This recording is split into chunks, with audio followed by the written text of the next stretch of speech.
Assalamualaikum warahmatullahi wabarakatuh. Alhamdulillahirabbil alamin. Allahumma sholli ala Muhammad wa ala ali Muhammad. Barakallahu fikum. Semoga Anda mendapatkan limpahan rahmatnya. Pada video kali ini saya akan mengajak Anda untuk memahami suatu pembahasan yang sangat fundamental dalam fisika, yaitu terkait gaya dan hukum Newton tentang gerak. Nah, apa itu gaya? Pertanyaan kan yang muncul seperti itu ya. Jadi gaya, ya, ini kita bahasnya, kita tinjaunya ada tiga. Sebenarnya apa? Hakikatnya apa? Jadi kita bahas dulu apa hakikat dari gaya. Nah, jadi hakikat gaya ini adalah sesuatu yang dihadirkan ya, oleh Tuhan di semesta. Ya, itu adalah gaya. Jadi kalau saya bahas gaya, hakikatnya seperti itu. Nah, kemudian kita mendefinisikannya apa? Ya, definisinya adalah apa? Definisi. Jadi penyebab perubahan gerak. Nah, kemudian setelah itu penggambarannya apa? Jadi gaya itu digambarkan sebagai apa? Kita menggambarkannya apa? Ya, kita menggambarkannya itu adalah tarikan. Ini waktu di SMP atau durungan, ya, waktu di SMP atau MTS. Saya yakin diajari seperti ini. Nah, inilah definisi hakikat dan gambaran dari gaya. Kemudian gaya di alam semesta ini ada berbagai banyak gaya. Akan tetapi dari seluruh gaya yang ada, gaya yang muncul, maka itu terkumpul atau terangkum dalam 4 macam gaya yang disebut sebagai gaya mendasar, ya, gaya elementer, gaya mendasar. Ini adalah gaya mendasar atau elementer di alam semesta. Jadi ketika Anda menjumpai pembahasan gaya di alam semesta ini, semuanya itu akan kembali sebenarnya itu adalah perwujudan dari 4 gaya ini. Apa itu gaya gravitasi? Ya, gaya gravitasi ini terjadi, ya, jadi terjadi atau berperan pada interaksi dua benda selain partikel elementer. Jadi ada benda satu, benda dua, ada interaksi, ya, karena masanya. Jadi karena adanya massa, maka ini terjadi gaya yang namanya gaya gravitasi, gaya tarik menarik. Sedangkan yang gaya elektromagnetik ini adalah gaya yang berperan pada terbentuknya atom atau molekul atau ikatan-ikatan antar atom molekul. Nah, itu adalah elektromagnetik. Ini terbentuk karena interaksi gaya elektromagnetik ini terjadi pada benda-benda yang memiliki muatan listrik. Jadi seperti itu. Nah, nanti macamnya di sini banyak sekali. Ya, kalau ini gaya gravitasi atau gaya berat, ya, gaya gravitasi atau ini berat, gaya berat. Kemudian ini macamnya inilah yang banyak yang selama ini kita bahas. Itu bisa nih gaya listrik, ya, gaya listrik atau magnet, ya kan banyak kan. Kemudian gaya apa? Gaya pegas, kemudian gaya tarik, kemudian gaya dorong, kemudian gaya dan yang lainnya. Nah, ini semua sebenarnya adalah gaya elektromagnetik. Jadi gaya elektromagnetik misalkan gaya dorong, saya mendorong papan tulis ini. Ini gaya adalah gaya elektromagnetik. Loh, kok bisa? Ya, karena muatan-muatan, ini muatan yang di dalam tangan saya, misalkan yang sini misalkan semuanya positif, maka yang ujung dari papan tulis ini juga positif. Nah, positif dan positif saling tolak menolak. Ya, jadi tolak menolak sehingga ini tangan saya tidak masuk dalam blesek ke dalam papan tulis. Nah, sedangkan gaya nuklir lemah ini adalah berperan terhadap aksi partikel kuark ketika membentuk atau terbentuknya proton dan neutron. Ini terjadi peluruan inti beta ini di inti matahari. Nah, sedangkan yang gaya nuklir kuat ini gaya berperan pada ikatan antara proton dan neutron di dalam inti atom. Jadi energi kuat. Nah, waktu MTS ya, Anda sudah diajari waktu MTS. Jadi dalam pembagian yang lain ini biasanya disebut sebagai gaya tak sentuh. Ya, ini waktu di SMP. Sedangkan yang ini, ya, sedangkan yang ini dan yang lainnya ini adalah gaya sentuh. Ya, kira-kira seperti itu waktu di SMP atau di MTS. Kita berlanjut ke simbol gaya, ya, simbol gaya. Simbolnya ini umumnya menggunakan F, dari bahasa Inggrisnya adalah force. Simbolnya ini. Kemudian satuan, ya, satuan ini dalam satuan SI, ya, satuan internasional, maka ini kilogram meter per sekon kuadrat. Ya, ini itu gaya. Karena yang paling berperan dalam pembahasan ini adalah Newton, maka untuk menghormati beliau, maka ini boleh kita pakai satuan Newton, ya, Newton, satuan Newton. Alat ukur, ya, alat ukur. Nah, alat ukurnya itu adalah dinamometer, ya, dinamometer. Itu seperti pegas. Jadi alat ukurnya seperti ini. Nah, jadi misalkan ini contohnya, ya. Misalkan saya ingin mengukur berapakah gaya bebannya, gaya beban dari berat dari ini. Ini 200 gram. Nah, ini 200 gram. Maka berapakah gayanya? Nah, maka tinggal digantung ini. Nah, ini perwujudannya adalah sekitar 2 Newton. Nah, jadi di bagian sini Anda bisa lihat nih 2 Newton. Ini dinamometer. Jadi begitu. Jadi angka 2 ini artinya 2 Newton. Anda bisa melihat, nah ini maksimal ini 3 Newton. Alat ini berarti 3 Newton. Kemudian penggunaannya itu untuk skala 3 Newton, ya, jangan berlebih, ya, atau 300 gram. Yap, sekarang kita berlanjut ke hukum Newton. Nah, hukum Newton di sini, ini yang dibahas ada 3 pembahasan, ya. Jadi ada 3 pembahasan. 1 berarti ini hukum ke-1 Newton, ya, untuk hukum pertama. Kemudian nanti akan dibahas di sini hukum kedua.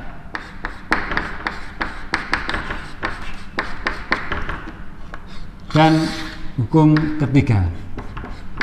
Hukum ketiga. Ya. Nama lain dari hukum pertama ini adalah hukum kelembaman. Lembam itu adalah merupakan suatu sifat dari semua benda, ya, semua benda bermassa itu memiliki sifat lembam, yaitu malas berubah dari posisi yang sudah PW, misalnya begitu. Jadi dari posisi yang sudah PW itu malas untuk berubah. Itu namanya hukum kelembaman. Maka nama lainnya ini adalah hukum kelembaman.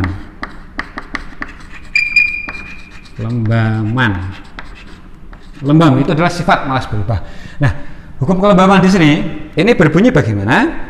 Bisa Anda lihat di berbagai literatur bahwa suatu benda di alam semesta ini, ketika benda itu sudah dalam kondisi diam, ya, posisi PW istilahnya, dia diam, maka dia cenderung akan diam terus. Dan juga jika dia sudah GLB, ya, gerak lurus beraturan, artinya tidak memiliki perubahan kecepatan, percepatannya itu 0, sama dengan diam itu juga percepatan 0, maka pengennya juga bergerak GLB terus, kecuali jika dikasih atau dipaksa oleh suatu resultan gaya tertentu. Akan tetapi ketika resultan gayanya 0, jadi dituliskan sigma F itu sama dengan 0. Nah, seperti ini. Ini artinya apa? Artinya ini ketika sigma F sama dengan 0, Ini berarti percepatannya 0, ya, A-nya 0. Tidak ada akselerasi, tidak ada akselerasinya. Maka ada dua keadaan, ya. Di sini dia akan diam terus, atau nanti akan GLB terus. Saya kasih contoh, misalkan. Contoh untuk kasus seperti ini. Jadi misalkan saya naik bis, misalkan, ya, naik bis, saya bergelantungan begini. Kemudian bis itu melaju sangat kencang sekali, GLB tapi ya, gerak lurus beraturan. Kemudian tiba-tiba diri mendadak, set, maka otomatis saya akan jatuh ke depan, ya. Mengapa? Karena saya sudah terbawa situasi kelembaman. Karena tadi awalnya saya itu kondisi bergerak, ya, kondisi bergerak ke depan. Ketika dipaksa untuk diam, saya itu lembam, yaitu saya ingin meneruskan perjalanannya, jadi tetap bergerak maju, nggak ada yang bergeraknya ke belakang. Jadi seperti itu. Atau percobaan seperti ini, itu penerapan hukum 1 Newton, ya. Ini contohnya bahwa gelas berisi air ini sifatnya dia lembam, ya, dia mempertahankan keadaannya. Jadi contohnya begini, kalau saya tarik pelan-pelan, maka gelas ini ikut, ya, dia ikut. Akan tetapi ketika saya ngasih gaya yang sangat cepat terhadap kertas ini, maka ini akan mampu mempertahankan keadaannya. Kita lihat. Nah, jadi dia tidak ikut bergerak. Artinya apa? Dia mampu mempertahankan keadaannya. Sekali lagi. Nah, inilah namanya sifat lembam. Kemampuan suatu benda mempertahankan keadaan. Dia pengennya diam, ya diam terus, pengennya bergerak, ya bergerak terus. Jadi ketika tadi awalnya ini masih dalam satu sistem, dia pengennya bergerak terus, ikut dalam satu sistem ini. Akan tapi ketika dia nariknya cepat, ya dia mampu mempertahankan keadaannya dia sendiri. Kemudian yang kedua, yaitu hukum kedua, ini disebut sebagai hukum perubahan, ya, hukum perubahan gerak. Hukum perubahan gerak. Nah, kalau di sini akselerasinya 0, sekarang sudah ada, ya, akselerasinya tidak 0 lagi. Mengapa? Karena resultan gayanya itu ada. Jadi di sini dituliskan biasanya sigma F, ya, kemudian massa kali A. Jadi ada akselerasi. Di mana akselerasi ini bisa kita tampilkan dalam wujud A sama dengan sigma F per M. Jadi seperti itu wujud dari ini. Artinya apa? Ini artinya apa? Jadi kita pahami dari persamaan ini. Ini yang paling utama adalah memahami dari sebuah persamaan. Maksudnya apa? Jadi kalau seperti ini, maka yang dipahami bahwa akselerasi atau percepatan itu berbanding lurus dengan resultan gayanya. Artinya semakin gaya yang kita berikan besar, misalkan ini ada tempat, misalkan kayak samsak gitu, ya. Nah, samsak ini, kemudian ketika saya ngasih gayanya itu sedikit, ya, F-nya itu kecil, ya, akselerasinya dia gerakannya akan kecil juga. Tapi ketika saya kasih gaya yang besar, nah ini gerakannya akan juga besar. Jadi maksudnya seperti itu. Nah, sedangkan dengan massanya, maka A itu berbanding terbalik dengan massa. Artinya apa? Artinya semakin massa dari suatu benda itu besar, maka akselerasi atau percepatan gerakannya, kemampuan bermanuvernya itu akan kecil. Contoh dalam kasus misalkan ketika Anda di Bangjo, ya, Anda naik motor atau mobil atau apapun yang lebih kecil dari tronton. Jadi kondisi Bangjo, kemudian kita berhenti bareng di tepat di samping garis, ya, di sebelum garis, samping Anda itu ada tronton besar. Kemudian begitu lampu, misalnya Anda naik yang paling lambat misalnya apa? Naik sepeda ontel misalkan. Ketika lampu sudah mulai hijau, ya berarti bergerak.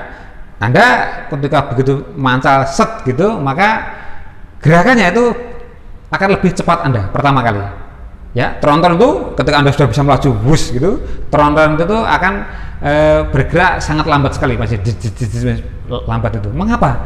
Karena masanya besar, sangat besar dibanding Anda. Sehingga akselerasinya itu menjadi, atau kemampuan manuver akselerasinya itu menjadi kecil. Nah, ini makna dari hukum kedua, persamaannya A sigma F per M. Kemudian arah vektornya, ya benar, arah vektor. Ini arah vektor akselerasi A-nya ini mengikuti F gayanya. Jadi kalau gayanya ke kanan, maka akselerasinya ke kanan. Kalau gayanya maju, maka akselerasinya maju. Nah, sedangkan yang ketiga ini adalah hukum ketiga, itu adalah hukum aksi reaksi. Nah, ini aksi reaksi. Di SMP ini atau di MTS ini Anda sudah mendapatkan pembahasan tentang aksi reaksi. Artinya apa? Artinya ketika kita ngasih gaya aksi terhadap suatu benda, atau benda dikasih gaya aksi, maka benda itu akan memberikan reaksi balik, ya.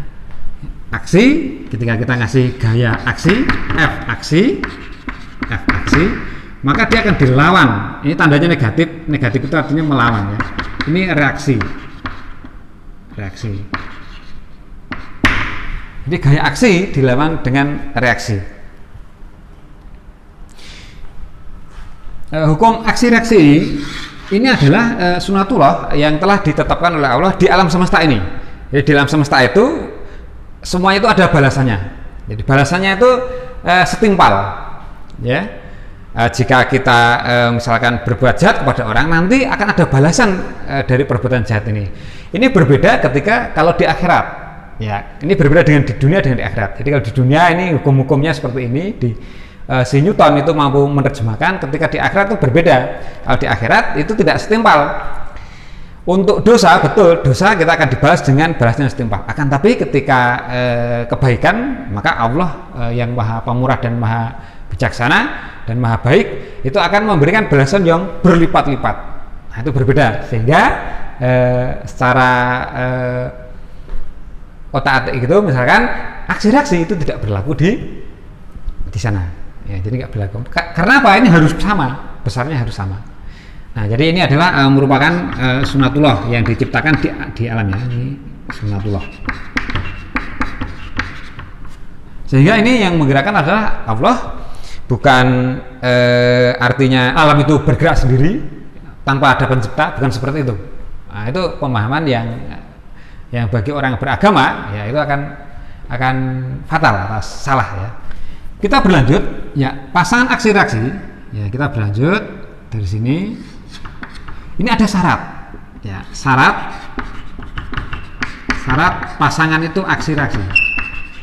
Pasangan aksi reaksi. Apakah ini termasuk aksi reaksi atau tidak? Nah, ini harus memenuhi beberapa syarat. Satu, ya, tadi apa tadi? Gaya pasangan tersebut harus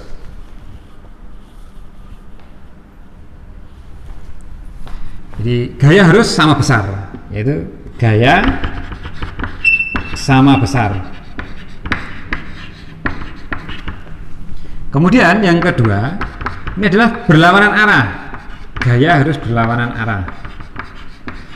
Berlawanan arah. Nah, yang ketiga, bekerja pada benda yang berbeda. Ya, bekerja pada benda yang berbeda. Yaitu bekerja, dua benda yang berpasangan itu harus bekerja pada benda yang berbeda. Yang berbeda. Nah, ini adalah syarat, tiga syarat suatu gaya pasangan itu adalah disebut sebagai aksi reaksi. Kita lihat contohnya, misalkan contohnya ini untuk melihat manakah yang aksi reaksinya itu mana itu.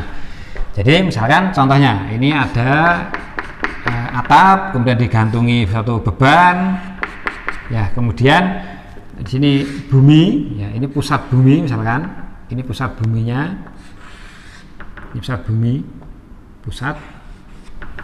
Nah, maka kalau seperti ini, maka gaya apa saja yang bekerja di sini? Satu, di sini gaya tegangan tali, Oke ya, ini T1, kemudian ini T2. Ada gaya berat ya, W. Kemudian ini W benda narik bumi, kemudian bumi narik benda.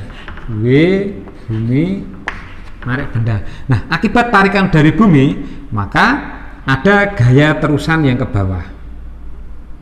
Yaitu misalkan F, ada F G gitu ya. Fg, gaya terusan ke bawah. Maka yang termasuk aksi reaksi yang mana? Pasangan aksi reaksi.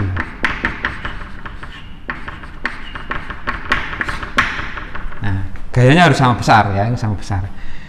Kemudian ada satu lagi, yaitu yang gaya yang di bagian atap ini. Misalkan ini Fn, ya, gaya bukan normal tapi gaya bagian atapnya ya, bagian atap. Maka kita lihat aksi reaksinya. Aksi reaksinya itu adalah Fn dengan T1. Mengapa? Syaratnya gayanya sama besar, oke, berlawanan arah ke atas ke bawah, bekerja pada benda yang berbeda, pada atap, satunya lagi pada tali. T1 T2 ini bukan aksi reaksi karena bekerja pada benda yang sama-sama pada tali. Nah, sehingga ini bukan aksi reaksi. Ya. Kemudian sedangkan T2 dengan Fg ini baru aksi reaksi. Jadi T2 ini dengan F terusan ya, F gravitasi terusan. Sedangkan yang aksi reaksi lagi yang berbeda itu adalah F gravitasi dengan W gaya gravitasi W dengan bumi narik benda. Nah, ini aksi reaksinya seperti itu.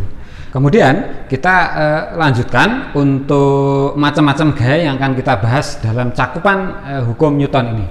Jadi tadi di hukum Newton kedua ya, hukum kedua tadi kan tadi dirumuskan sigma F ya, itu M kali A, atau kalau misalkan kita tampilkan dalam bentuk A sama dengan sigma F per M. Nah, pertanyaannya adalah resultan gaya ya, total gaya yang di sini, resultan gaya ini nanti yang berperan di situ atau yang dikasuskan dalam suatu analisis soal itu apa saja gaya yang berperan di sini. Sigma F itu apa saja. Jadi nanti ini kita bagi menjadi beberapa macam. Satu, yaitu gaya berat atau gravitasi. Ya, ini di MTS atau di SMP sudah pernah Anda dapatkan gaya gravitasi. Ya, ini karena bahasa Inggrisnya berat itu adalah weight, ya, weight, maka kita simbolkan biasanya W. Ini boleh, simbol itu Anda memberi simbol sendiri boleh, akan tetapi lazimnya itu pakai ini. Ini W kecil, weight. Kalau W besar itu untuk usaha atau kerja, work. Jadi ini W kecil, ini dirumuskan, dulu sudah pernah ingat, massa kali percepatan gravitasinya. Jadi setiap benda yang bermassa maka dia memiliki berat. Nah, bedakan kalau massa itu tetap, tapi kalau berat, nah bedanya antara massa dengan berat ya. Kalau massa itu tetap, kalau berat itu tergantung percepatan gravitasinya. Jadi kita di bumi dengan di Mars itu berbeda, beratnya berbeda. Ini arahnya kemana? Jadi gaya gravitasi arahnya kemana? Jadi misalkan ada kasus seperti ini, dikasih balok atau mobil atau apapun bebas ya, misalkan. Nah seperti ini, maka gaya gravitasi itu ke bawah, V. Misalkan dalam papan tulis, ya. Jadi ini Pak, ini misalnya penghapus. Ketika saya tempelkan di sini, nah ya, tambah sini, gaya gravitasinya. Jadi ini penghapus seperti ini. Maka gaya gravitasinya adalah menuju pusat bumi ke bawah. Jadi bukan tegak lurusnya, bukan. Jadi semuanya menuju pusat bumi. Itu namanya gaya gravitasi. Ini saya tekan begini. Kalau saya lepas bukti bahwa ada gaya gravitasinya, maka ini saya lepas. Ya, dia akan ke bawah. Yang akan kita bahas nanti di sini adalah yang kita perlukan ya. Ini adalah gaya normal. gaya normal. Gaya normal itu merupakan gaya yang tegak lurus terhadap bidang tekan. Ya, gaya normal itu ini karena bahasa Inggrisnya ya normal, ini kita pakai simbol N besar, normal, bukan Newton ya. Ini macam-macam tergantung kasusnya. Ya, tergantung kasusnya. Misalkan nanti kasusnya kita ambil misalkan yang pertama, yang standar biasa dulu seperti ini. Jadi kasus pertama ini balok, ya. Maka gaya normalnya itu adalah tegak lurus terhadap bidang. Jadi N-nya ke sini. Ya, di sini ada gaya berat. Maka N dalam kasus ini ada sama dengan W. Ya. Ini kasus pertama. Kasus yang kedua, jika misalkan pada kasus bidang miring. Jadi kasus bidang miring. Kasus bidang miring seperti ini membentuk sudut alfa. Ya, seperti ini baloknya misalkan, maka kan ini gaya beratnya ke bawah menuju pusat. Akan tetapi gaya normal seperti tadi adalah tegak lurus terhadap bidang. Bidangnya ini berarti tegak lurus ke sini. Nah, ini tidak lurus. Ya, kalau ini ke sini, ini vektor, ya, vektor itu masih ingat vektor, maka ini W sin alfa, ya. Sin, pokoknya yang miring itu sin ya, ingat aja. Yang miring itu sin ting kan, miring, sin ting. Dan yang arah sini ini adalah W cos alfa. Nah, yang lurus dengan N itu adalah W cos alfa. Maka dalam kasus seperti ini N sama dengan W cos alfa. Ya, ini kasus kedua. Ada juga itu untuk gaya normal. Itu ada kasus yang lainnya lagi. Jadi nah seperti ini, betul ini mendatar, ya, lurus mendatar gini, akan tetapi ditarik oleh gaya tertentu, misalkan ini bentuk sudut alfa, maka gaya normalnya bagaimana? Nah, kita analisis gayanya, gaya berat ke bawah. Gaya normal itu selalu tegak lurus terhadap bidang N. Nah, ini ada gaya satu lagi yaitu gaya F. Ini diluruskan ke sana sehingga ini arahnya ke sini menjadi F. Kalau sini cos berarti ke sini sin alfa. Maka dari sini ya, kalau ini tadi cos, maka kalau dari sini maka yang ke atas dijumlahkan F sin alfa dilawan yang ke bawah yaitu W, sehingga didapatkan N sama dengan W min F sin alfa. Nah, ini untuk kasus seperti ini. Nanti untuk kasus ini kan kasus ditarik. Ini contohnya apa? Contohnya kalau dalam bandara itu banyak orang yang membawa tas roda itu kan, jadi ditarik gitu miring. Ada kasus satu lagi jika ini didorong ke bawah. Kalau didorong maka ini nanti plus bukan negatif. Ya, ini untuk gaya normal. Nah, ada kasusnya gaya yang lainnya lagi yaitu gaya gesek. Gaya gesek. Gaya gesek itu adalah gaya yang terjadi antara dua benda, minimal dua benda yang saling bergesekan. Di sini ada hukum-hukumnya. Jadi seperti Anda bisa lihat nanti namanya hukum Amonton ya, hukum Amonton ada hukum-hukumnya. Pada dasarnya ini nanti dibagi menjadi dua. Gaya gesek ini nanti masih dibagi menjadi dua. Yaitu yang pertama itu adalah statis, gaya gesek statis. Statis itu berarti gaya gesek pada kondisi diam, di Fs statis. Jadi misalnya ada benda, kemudian ini ditarik oleh gaya F. Nah, ini ketika ditarik, ketika gayanya itu tidak lebih besar dari gaya statik, maka bendanya akan diam. Jadi gaya statik itu adalah gaya tahan, gaya bertahannya suatu benda itu melawan gaya yang diberikan. Misalkan contohnya gimana? Contohnya Anda dorong atau narik lemari. Ketika narik almari atau dorong almari, kok almarinya nggak bergerak? Ya, karena ada gaya tahannya. Dorongan ada, gaya yang kita berikan itu tidak mampu melawan gaya statiknya ini. Gaya statiknya. Ya, ini yang kedua. Nah, bagaimana yang kedua? Yang kedua ketika gayanya itu sudah mampu melawan gaya statis, gaya gesek statis, sehingga benda akan bergerak. Ya, di sini A-nya itu 0, akselerasinya percepatan 0. Berbeda dengan kasus yang ini. Kalau yang di sini, ketika ditarik, maka A-nya sudah ada. Jadi A-nya itu ada. A-nya tidak sama dengan 0. Nah, maka yang bekerja di sini adalah gaya gesek kinetis.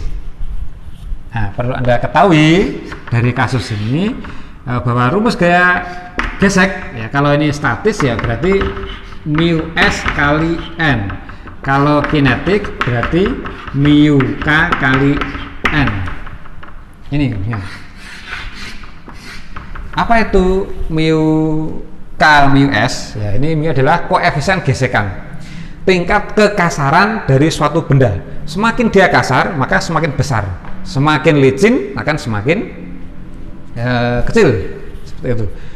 Nah, ini yang perlu diketahui konsep ini. Jadi mu s itu selalu lebih besar dari mu k. Maka nanti dalam kasus-kasus soal langsung diberikan 2 mu, yang satu nilainya berapa, yang satunya berapa, maka yang besar itulah yang mu s. Yang terakhir ini adalah gaya pada gerak melingkar. Gerak melingkar. Ya. Pada gerak melingkar. Ya, pada gerak melingkar ini nanti ini dikenalkan konsep yang namanya gaya sentripetal. Jadi maksudnya bagaimana? Jadi misalkan ini contohnya, ya, ini adalah audio osilator. Ini biasanya digunakan ketika pembahasan gerak melingkar. Di situ ada namanya gaya sentripetal. Jadi ketika saya putar, ya, perhatikan, ketika saya putar begini, nah ujungnya ini selalu mengitari pusat tarikan saya, karena ada gaya tarikan dari saya. Gaya yang menuju pusat tarikan saya ini namanya sentripetal. Ya. Sedangkan gaya yang menyebabkan dia bergerak mutar, ini berarti gayanya adalah gaya singgung atau gaya tangensial. Jadi kalau saya gambarkan tadi, ini misalkan, maka gaya yang bekerja di sini adalah gaya singgung, ya, tangensial. Ft, sedangkan yang menuju pusat adalah gaya sentripetal. Jadi ini memiliki jari-jari. Kemudian nanti ini gerakannya, ya, ini sampai sini, nanti berarti ini juga memiliki kecepatan. Kemudian ini berputar di sini berarti ada omeganya, kecepatan sudut, kecepatan putar. Ini di gerak melingkar kemarin sudah dibahas. Nah, ini gaya sentripetal ini mengakibatkan ini ada yang namanya percepatan sentripetal AS yang mengarah pusat terus. Maka dia masih stabil di pusat terus. Jadi seperti itu. Dirumuskan bagaimana untuk Fs?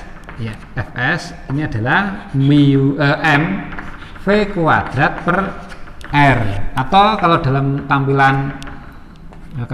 tampilan kecepatan sudut maka omega kuadrat kali r. Ya. Nah, ini gaya-gaya yang berperan dalam hukum kedua nanti. Untuk kasus-kasus nanti akan dibahas, akan jumpai seperti ini. Nanti ada tambah lagi gaya tegangan tali, kan? Tapi gaya tegangan tali itu hanya simbol T saja, tidak ada rumusan-rumusannya seperti ini. Sementara untuk pertemuan dalam video kali ini kita cukupkan. Ada kekurangan, mohon maaf. Assalamualaikum warahmatullahi wabarakatuh.